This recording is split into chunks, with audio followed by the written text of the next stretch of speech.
आज हम बात करने वाले हैं कि फीचर स्निपेट क्या होती है। जब भी आप गूगल में सर्च करते हैं तो आपको शॉर्ट आंसर की शेप में वेदर, रेसिपीज, आंसर्स और बुलेट्स नजर आ रही होती है आपकी क्वेरी से रिलेटेड। इस प्रोसेस से फायदा यूजर को यह होता है कि उसे इमीडिएटली आंसर मिल जाता है अपनी क्वेरी का, जिसे आंसर बॉक्स के सेक्शन के नाम से भी जाना जाता है। फीचर स्निपेट अप्लाई कर लेते हैं अगर आप अपनी ब्लॉग्स या वेबसाइट पर, तो इसका सबसे बड़ा बेनिफिट ये होता है कि आपकी वेबसाइट के रैंक होने के चांसेस बहुत ज्यादा हो जाते हैं गूगल सर्च की नंबर 1 पोजीशन में। और बेस्ट पार्ट इसका यह है कि आपको $1 भी स्पेंड करने की जरूरत नहीं होती है इस टारगेट को अचीव करने के लिए। तो इस वीडियो को आपने एंड तक देखना है, क्योंकि मैं स्टेप बाय स्टेप आपको बताने वाला हूं कि इसको अप्लाई करने के बाद क्या बेनिफिट्स आपको रिसीव होंगे और कैसे आप इसको अप्लाई कर सकते हैं और उसके बाद किस प्रोसेस से आपको गुजरना होता है, ताकि आप डबल चेक कर लें कि आपने वो फीचर स्निप्स का सेक्शन विन कर लिया है आपके ब्लॉग और वेबसाइट ने। आज की हुडी जो मैंने पहन रखी है वो आई है ब्रांड्स ईगो की तरफ से। क्वालिटी और टेक्सचर बिल्कुल परफेक्ट है। तो प्राइस मुझसे नहीं पूछनी, इस वेबसाइट को विजिट करना है, जो भी आपको पसंद आता है उसको इमीडिएटली बाय करें। उसके अलावा विजिट कर सकते हैं इनके इंस्टाग्राम और फेसबुक को भी। यहाँ पर आपको प्रॉमिसिंग प्राइस पे बहुत अच्छी आइटम्स देखने को मिलेंगी।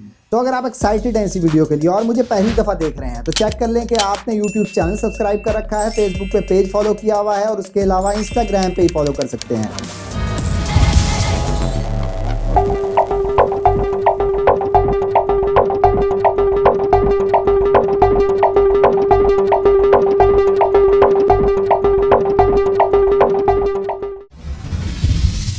जी हाँ, मैं हूं Asbar, digital marketer, project consultant and commercial blogger. जैसे कि वीडियो के स्टार्ट में मैंने आपको बताया था कि फीचर स्निप्ट के बाद लोगों को अपनी इन्फॉर्मेशन मिल जाती है इमीडिएटली, उनको उन वेबसाइट पर जाने की जरूरत भी नहीं पड़ती और गूगल वो इन्फॉर्मेशन उन्हीं की वेबसाइट से फेच कर रहा होता है। इससे गूगल को फायदा ये होता है कि उसका यूजर गूगल पे ही मैक्सिमम टाइम स्टे कर रहा होता है और अगर उसका आंसर वहीं से उसको रिसीव हो जाता है तो फिर फर्दर वेबसाइट पे जाने की जरूरत नहीं पड़ती है। तो सबसे पहले बताने वाला हूँ 4 स्टेप्स जिसको आपको फॉलो करना है ताकि आप फीचर स्निपेट का सेक्शन विन कर जाएं, फेच कर लें, स्टॉल कर लें उन कंपैरेटर से जो ऑलरेडी उन पोजीशन पर रैंक कर रहे हैं। तो सबसे पहले जिन टूल्स की आपको जरूरत पड़ेगी फाइंड करने के लिए कि कौन से कीवर्ड्स फीचर स्निपेट में रैंक हो सकते हैं, उसके लिए यूज करना पड़ेगा आपको Ahref को, मूज को और SEMrush को भी यूज किया जा सकता है ऐसे कीवर्ड्स को फाइंड करने के लिए जिसके ऊपर आप फीचर स्निपेट रैंक करने वाले हैं अपनी ब्लॉग या वेबसाइट के लिए। तो यही वो वाहिद एक्सपेंस है जो आपको करना होगा, यानी कि आपको ग्रुप बाय टूल से या ये टूल्स परचेज करने पड़ेंगे इस प्रोसेस को बूस्ट अप करने के लिए। तो अगर आप सेम फील्ड से रिलेटेड हैं तो डेफिनेटली, जिस तरह मैं अपनी वीडियोस में ही बताता रहता हूं, ये टूल्स का होना जरूरी है किसी भी टाइप की अगर आप प्रोफेशनल रिसर्च कर रहे हैं SEO ब्लॉगिंग से रिलेटेड। उसके बाद जो दूसरा स्टेप है उसने आपने फाइंड करने हैं स्ट्रक्चर मार्कअप, यानी कि ऐसे फीचर स्निपेट फाइंड करने हैं जिसमें लिस्ट, नंबर्स या प्रोडक्ट की लिस्ट शो हो रही होती है गूगल के सर्च रिजल्ट्स में। तो आज की वीडियो भी हमारी इन्हीं टॉपिक से रिलेटेड होगी कि जो कि नॉर्मली अप्लाई हो रही होती है एफिलिएट वेबसाइट में, जिसमें टेबल्स, लिस्ट, बुलेट्स और तमाम आइटम लिस्ट आपकी फीचर्ड हो रही होती है इस फीचर स्निपेट के गूगल के सेक्शन में। तो सिंपली आपने करना यह है कि टूल्स में जाकर ऐसे कीवर्ड्स फाइंड करने होंगे जिसके ऊपर फीचर स्निपेट आपने विन करनी है। उसको सिंपली उस स्ट्रक्चर को आप कॉपी करेंगे और अपने ब्लॉग और वेबसाइट पे अप्लाई करेंगे और उसके बाद आप देखेंगे कि नेक्स्ट क्रॉल पे आपकी वेबसाइट रैंक हो जाएगी, जो कि डिटेल में मैं इस वीडियो में आपको बताऊंगा। तो 4 स्टेप यह है कि आपने कॉपी तो करना है उन्हीं के स्ट्रक्चर को, पर उसमें वैल्यू एडिशन जरूर करनी है। यानी कि इसकी एग्जांपल यह है कि आप सिनोनिम यूज करेंगे उसी कीवर्ड से रिलेटेड, उसके अलावा साइंटिफिक वैल्यूज यूज की जा सकती हैं उसी स्निपेट को विन करने के लिए जो आप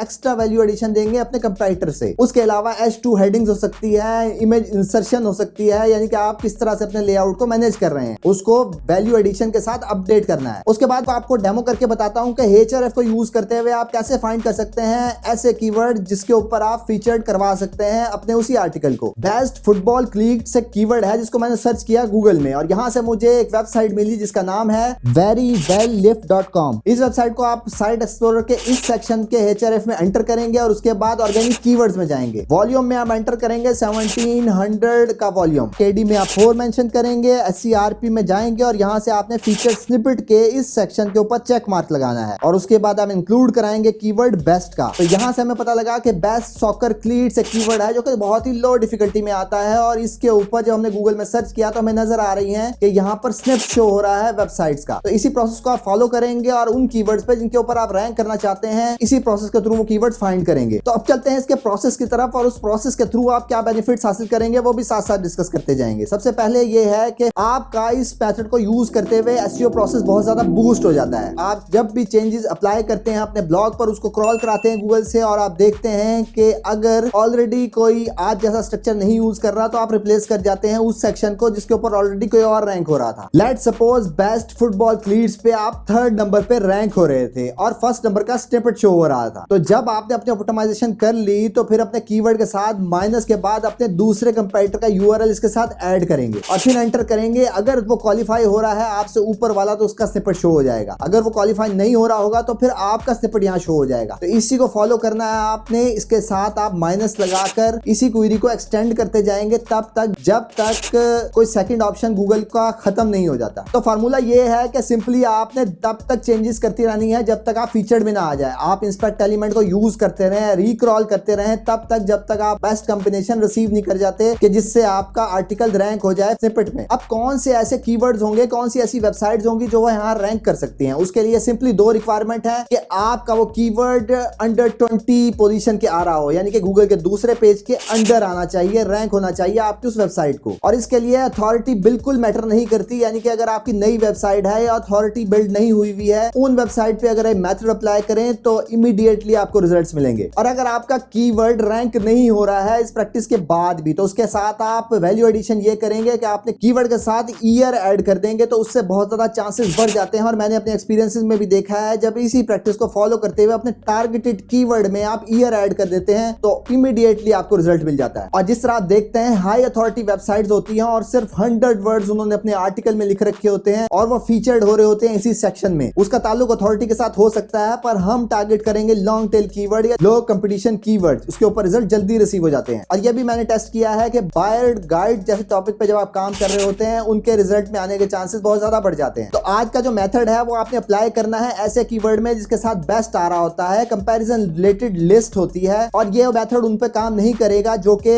हाउ टू से रिलेटेड होते हैं या रिव्यू प्रोडक्ट से रिलेटेड स्निपेट आ रहे होते हैं गूगल में। तो अब बात करते हैं कि ये प्रैक्टिस अगर आप अप्लाई करते हैं तो आपको किस लेवल का बेनिफिट रिसीव होगा। उसकी एग्जांपल ये है कि बेस्ट फुटबॉल क्लीट्स के ऊपर सपोज करते हैं कि हम search volume 10,000 visitors per month का है। अगर आप नंबर 6 पे आ रहे होंगे और आपकी वेबसाइट का CTR 3.5 है तो 350 विजिटर आपको रिसीव हो रहे होंगे। और अगर आप एफिलिएट ब्लॉग बना रहे हैं और आपको कमीशन पर सिर्फ $50 अर्न हो रहा है तो कन्वर्जन अगर 1% रिसीव होती है आपको, तो आपको 3.5 यानी $150 आप अर्न करेंगे एक मंथ में। तो ये कीवर्ड्स ऐसे कीवर्ड होते हैं जो कि लो डिफिकल्टी में आ रहे होते हैं। जब इसके ऊपर आप ऑप्टिमाइज करते हैं और फीचर्ड स्निपेट की सेक्शन विन कर जाती है आपकी वेबसाइट, तो उसके बाद आपको सेवरल रिलेटेड फीचर स्निपेट पे भी आपका सेम आर्टिकल रैंक होने लग जाता है। और जब वो रैंकिंग ले लेता है तो उसके बेनिफिट्स कैसे रिसीव होंगे, जब इसको हम पिछली एग्जांपल के साथ कंपेयर करते हैं तो लेट्स सपोज के बेस्ट फुटबॉल क्लीट्स के ऊपर अगर आप नंबर 1 पोजीशन पे आ जाते हैं, जैसे कि मैंने अपने एक्सपीरियंसेस में भी same keyword last year rank किया था, तो उसके बाद जब आप रैंक करते हैं फर्स्ट पोजीशन पे तो आपको क्लिक थ्रू रेट 10% तक रिसीव होने लग जाता है और आपकी ट्रैफिक 1000 विजिटर पर मंथ तक चली जाती है। और जब आप फर्स्ट पोजीशन पे आ रहे होते हैं तो लोगों का ट्रस्ट भी बढ़ता है, तो इसलिए कन्वर्जन रेट भी 1 से बढ़कर 2% पे चला जाता है, जो कि इक्विवेलेंट आपको देता है 20 सेल्स पर मंथ, जो कि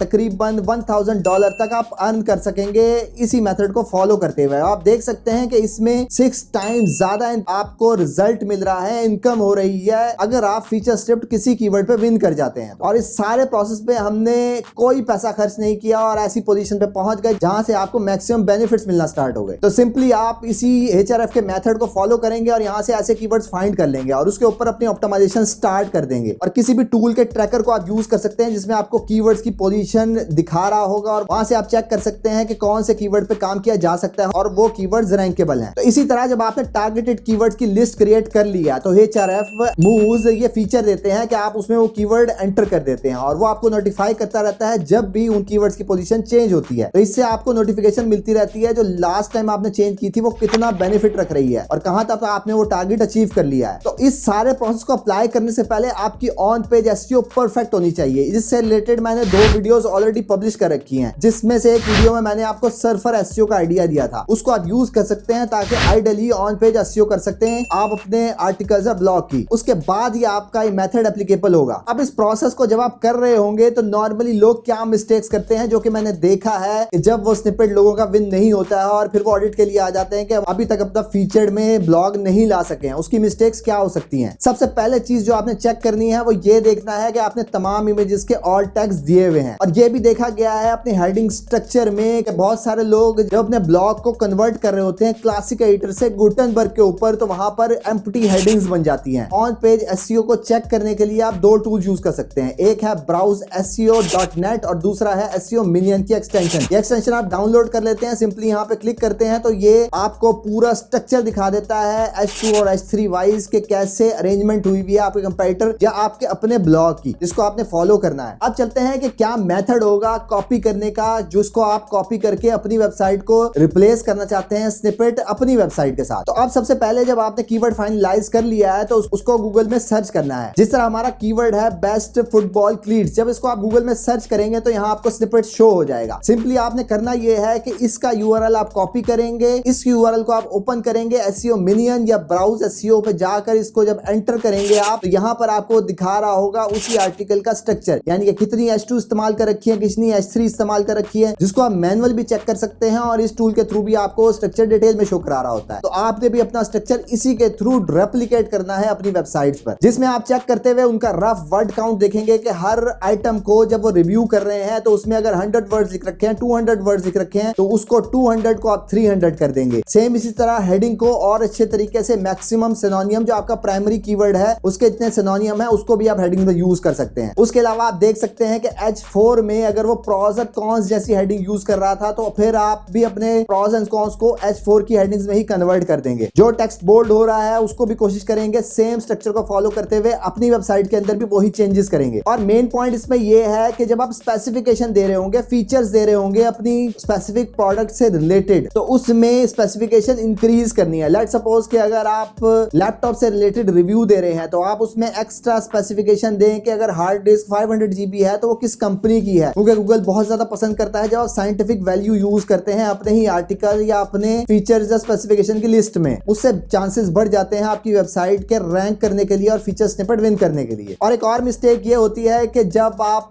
H2 यूज कर रहे होते हैं और उसके बाद अपना H3 क्रिएट कर रहे होते हैं, पहली गलती ये होती है कि आप इमीडिएटली H2 के बाद कोई पैराग्राफ नहीं लिखते और फौरन ही H3 की हेडिंग डाल देते हैं। उसके लिए दरमियान में पैराग्राफ होना जरूरी है। और जब आप H3 क्रिएट करेंगे, let suppose best football cleats अगर आपका मेन कीवर्ड है, तो फिर लोग क्या करते हैं कि H3 में भी बेस्ट फुटबॉल क्लीट्स या बेस्ट के वर्ड को रिपीट कर रहे होते हैं। इससे आप गूगल को कंफ्यूज कर रहे होते हैं कि आपके प्राइमरी कीवर्ड कौन सा है और किस एरिया से उसका स्निपेट क्रिएट करना है। तो इसलिए मेन लोकेशन H2 ही होती है, उसी में आपका कीवर्ड यूज होना चाहिए। सेम इसी तरह अगर आप H2 के बाद टेबल्स डाल रहे हैं तो टेबल्स के दरमियान में स्पेसिंग होनी चाहिए और उसी तरह कंपैरेटर को फॉलो करते हुए अपनी एडजस्टमेंट टेबल्स के अकॉर्डिंगली सेट करेंगे अगर आप कंपैरिजन टेबल यूज कर रहे हैं अपने आर्टिकल्स में। जब आप अपना आर्टिकल इस प्रोसेस के थ्रू समझेंगे कि कंप्लीट हो चुका है और मैंने तमाम चीजें कंपैरेटर की फॉलो कर ली है, अप्लाई कर ली है अपनी ब्लॉग पे, तो गूगल सर्च कंसोल में आपने फेच कराना है अपने यूआरएल को ताकि वो दोबारा क्रॉल हो जाए, उसका कैशे अपडेट हो जाए गूगल में से। अगर कोई और क्यू में नहीं होगा, आपने सबसे अच्छा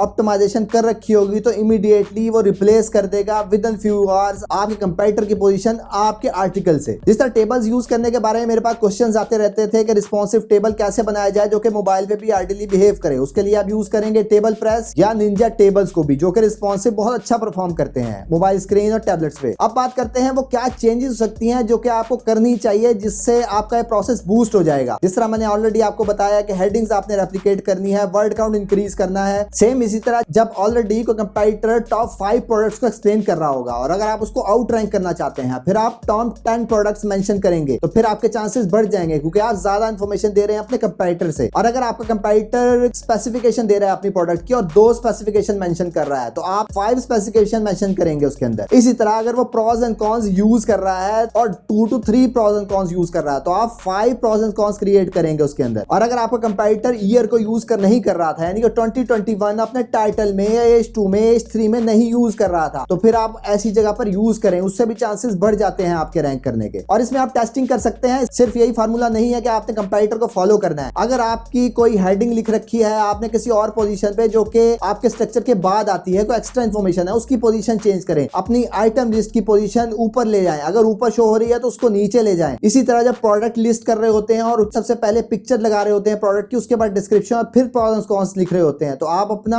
पिक्चर प्रॉज एंड कॉन्स के बाद भी शो करा सकते हैं। तो आप कैसे स्टार्ट कर सकते हैं और रिजल्ट ले सकते हैं, उसके लिए बेस्ट एग्जांपल ये है कि देखा गया है कि जो हाई अथॉरिटी वेबसाइट्स होती हैं उनको कंपीट किया जा सकता है जब आप सिंपली ईयर ऐड कर देते हैं अपने H2 H3 के अंदर जो कंपैरेटर ने यही यूज किया रखे होते हैं। तो आप उन वेबसाइट्स को भी आउट रैंक कर देते हैं जिसकी अथॉरिटी बहुत ज्यादा होती है। तो इसका स्टार्ट करने के लिए लेट सपोज आप 5 पेजेस सेलेक्ट करेंगे जो कि फीचर स्निपेट के ऊपर आपने रैंक करने हैं। तो 5 पेजेस के ऊपर आप रैंडमली ऑप्टिमाइजेशन अपने एक्सपीरियंस के मुताबिक या जो चीजें आपको मैंने बताई हैं उसके अकॉर्डिंगली चेंज करेंगे और उन पांचों के 5 को चेंजेस के बाद आप गूगल सर्च कंसोल में फैच करवाएंगे और आप देखेंगे कि किसके ऊपर आपको ज्यादा रिजल्ट मिल रहा है, किसके ऊपर कम रिजल्ट मिल रहा है। इससे होगा ये कि आपका एक पेज रैंक कर लेंगे जब आप, तो आपको आइडियाज मिल जाएंगे अपने दूसरे पेजेस को भी रैंक करने के लिए। तो गूगल सर्च कंसोल में आपने फैच कराना है अपने URL को ताकि वो दोबारा क्रॉल हो जाए, उसका कैशे अपडेट हो जाए गूगल में से। इसकी एग्जांपल ये है कि पेज 1 में आपने को स्ट्रक्चर चेंज कर दिया, यानी कि आपने अपने स्ट्रक्चर में चेंज किया, कंटेंट में चेंज नहीं किया, यानी कि H2 और H3 की अरेंजमेंट चेंज कर दिया आपने कंपैरेटर को देखते हुए। नंबर 2 में आपने अपनी हेडिंग्स की अरेंजमेंट चेंज कर दी, हेडिंग्स के अंदर सिनोनियम चेंज कर दिए। पेज 3 में आपने वर्ड काउंट इंक्रीज कर दिया, बाकी चेंजेस नहीं की। पेज 4 में आपने कंटेंट को ऊपर नीचे कर दिया या पैराग्राफ जो H2 के बाद आ रहा था उसको